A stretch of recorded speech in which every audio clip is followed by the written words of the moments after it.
Коми народная сказка Кузьма-богатырь. Давно жил-был бедный крестьянин Кузьма. Прожил до старости. Живот еле сыт, а семья большая. Однажды поехал пашню вспахать. Пахал и устал. Коня отпустил, сам лег отдохнуть. День был очень жаркий. В тенек лег, а не дают отдохнуть. Мошкара, комары и слепни так и едят. Тогда разозлился и давай их хлопать. Раз махнет, 100 мошек падает и 20 слепней падает. Второй раз махнет, 100 комаров падает и 20 слепней падает. Опять раз махнул, 600 штук убил. Вот он лежит и думает. И таким сильным человеком я был, оказывается, а от сахи сколько лет уже мучаюсь. Все хлеба поесть нету, а глянь-ка, с одного моего маху столько падает, а 100 раз махну, так целое войско повалю. Пойду-ка я воевать, нечего тут у сахи время терять. Встал, лошади распряг и домой отправился, даже саху там на пашне оставил. А лошадь очень худая, еле кожа с костями. Пришел домой, жене говорит: «Нечего нам горевать, я пойду воевать. Сегодня 5 раз махнул, 600 упало, 500 солдат мелкой породы и 100 богатырей крупных. Я поеду и целую страну завоюю, сам там царствовать сяду». Жена и обрадовалась. Съезди, говорит, Кузьма, я уж тогда царицей буду, а сыновья наши царевичами. Кузьма долго не медлил.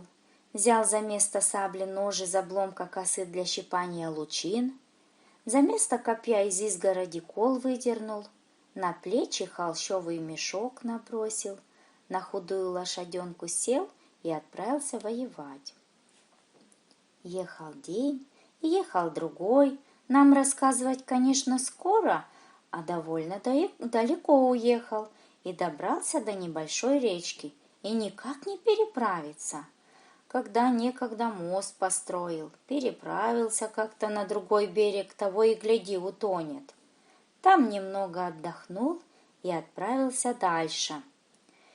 Ехал и прибыл на развилку дорог, а там на распутье большой столб стоит, и на столбе написано: «По одной дороге пойдешь, вкусной еды питья найдешь, по другой дороге пойдешь, конь не сдохнет, а по третьей дороге двинешься, голову потеряешь».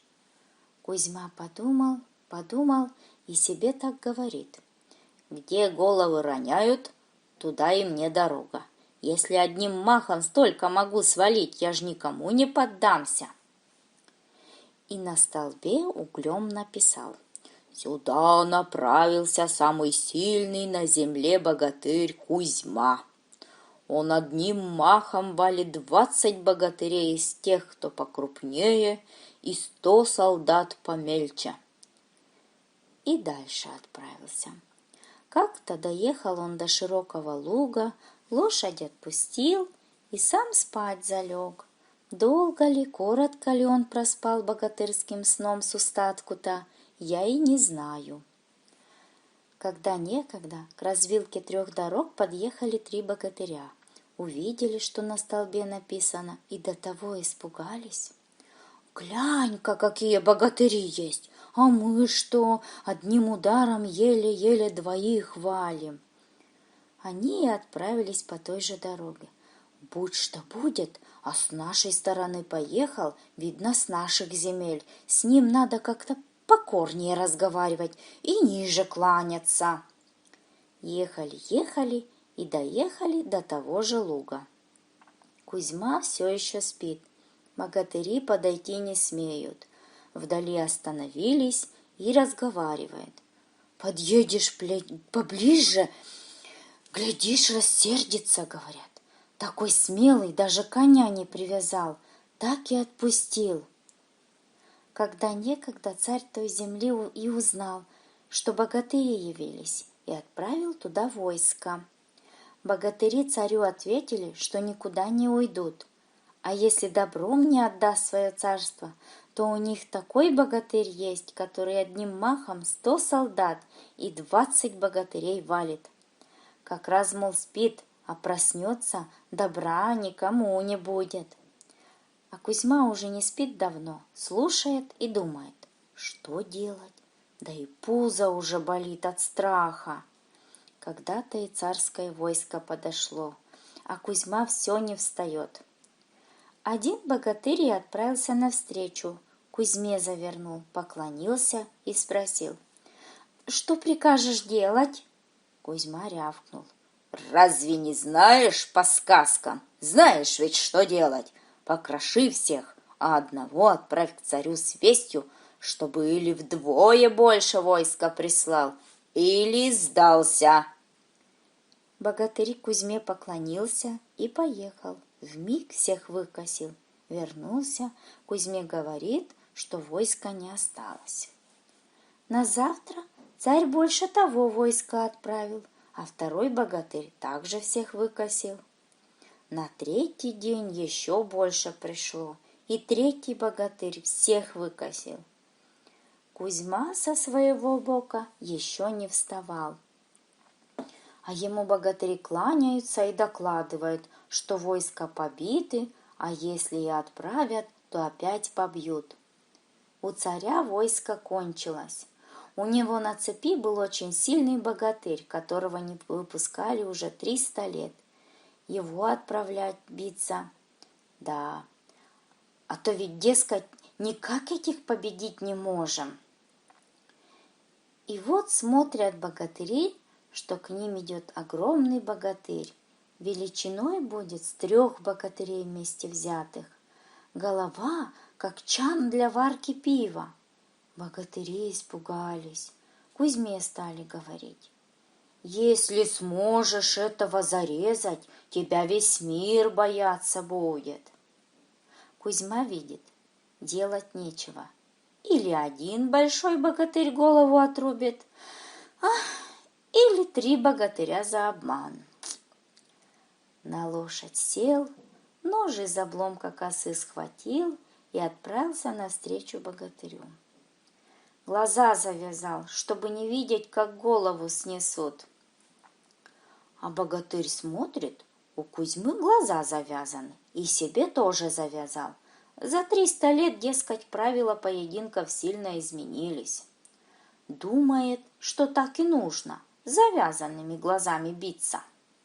Сошлись. Кузьма сквозь ветхую ткань мешка видит, а другой ничего не видит. Как только сошлись, богатырь ткнул Кузьме копьем с бревно толщиной, а Кузьма мелкий, и у него над головой просвистело прошло. Кузьма с перепугу захудалым ножом из обломка косы на него прыгнул, и с дуру-то по шее попал, главную жилу шаркнул, перерезал. Богатырь с коня упал, а Кузьма говорит, «Вот тебе, с Кузьмой-богатырем не бейся!» У богатырей чуть слезы на глазах не выступают от радости, что Кузьма избавил от такого богатыря, и пуще прежнего стали Кузьму почитать. Царю сообщили, что Кузьма его самого сильного богатыря одолел. Сильно царь перепугался и спрашивает, что тому нужно. Кузьма говорит, если бы с самого начала по-хорошему говорил, запросил бы немного, а теперь меньше, чем наполовину царства не соглашусь, да и братья-богатыри пусть со мной живут. Царю пришлось полцарства отдать. Затем Кузьму на царство посадили, а он жену с семейством позвал. Там и до сих пор живут. Богатырским ножом из обломка косы лучину щипают, на богатырской кляче дрова и воду таскают.